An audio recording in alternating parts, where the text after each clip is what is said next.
The average guy is now overweight, depressed, and divorced, yet we still spend so much time trying to lean into what makes us normal and what makes us not stand out.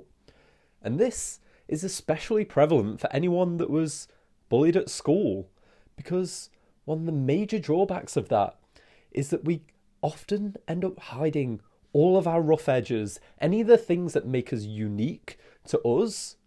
They were the things that we were picked on about, so they're often the things we want to hide now.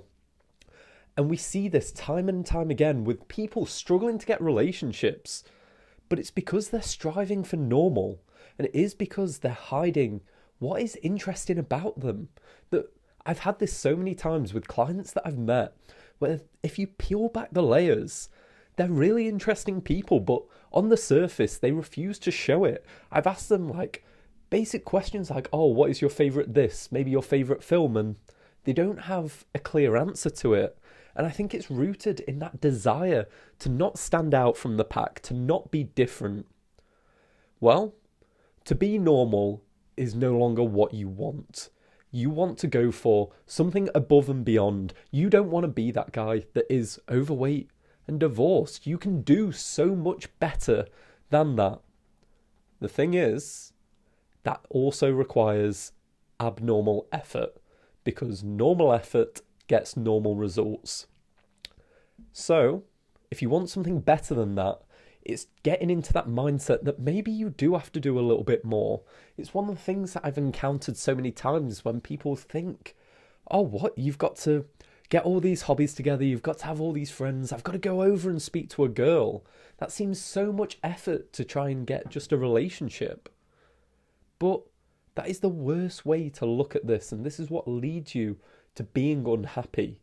The only thing that is going to unlock you and give you the freedom you want in your life to live the life that you really want is doing that extra 20%. Because the fascinating thing is, if you're able to do 20% more than anyone else, you end up getting 100 times as much results, because everyone wants to work at baseline. Everyone wants to act and be normal because they're scared. Everyone is just scared to stand out. And if you can be that person that can lean into his idiosyncrasies, one for me and coming up with clients a lot was your femininity. At the end of the day, it's I am not some turbo-chad, hyper-masculine dude.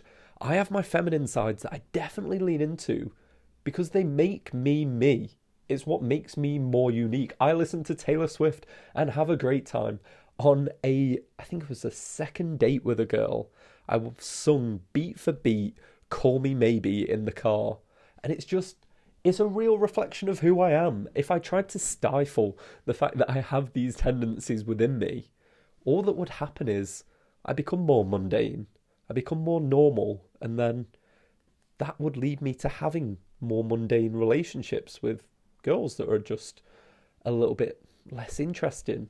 The things that people remember about you, it's not any of the times that you did normal things. People remember the extremes, the random things that you did. And I know for a fact, this girl, whatever happens, she is not going to forget the time that I went all the way through, not missing a word of Call Me Maybe, because it just allowed that thing in her memory to stand out, of the fact that you are different. So figure out, what is it in your life that is a part of you? Maybe you're into anime, but you never really tell anyone. Or maybe you have this sport that you really want to do, but you've never done it because you're kind of concerned that you might fail at it. What would other people think? Well, these are the things that are holding you back from having the relationship that you want, the things that are making you interesting. When guys talk about the fact that they don't know what to say when they're talking to a girl, it's usually because they've just stifled their own natural sort of life that they want to live. As soon as you're expressing the things that you want to do, you tend to have a complete free flow of conversation and topics to think about. It is difficult, but overcoming some of the shame that you've built up is important, and digging into what makes you you, because then you can start to offer that to the world, because everyone has something unique about them, And when people find that, they love it, because if you're willing to be vulnerable and show who you really are, that encourages other people to do exactly the same.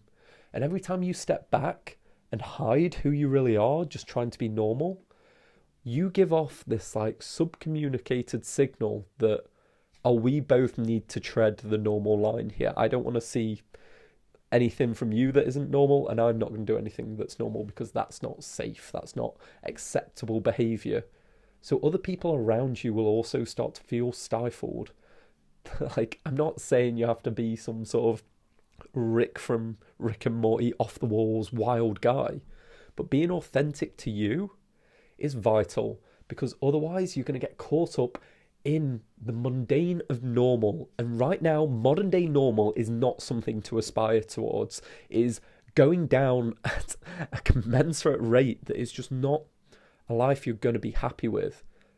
But simultaneously, having that mental frame that, oh, if I want something that's better than normal, I need to put in more work than is normal. Maybe I do need to push myself a bit more, go to that extra gym session when I was kind of feeling lazy, decide that I'm actually going to go speak to the girl across the bar. Doing things that push yourself 20% more have an insane return on who you could be. So never be afraid to be normal, and never miss out on dating, especially when you're younger. That in your 20s is a vital time to be able to have that kind of relationship and learn the skills that you need to know in order to last for the rest of your life in healthy relationships. And if you want to know why it is so important, check out this video here where I break down what is so essential about learning to date in your 20s.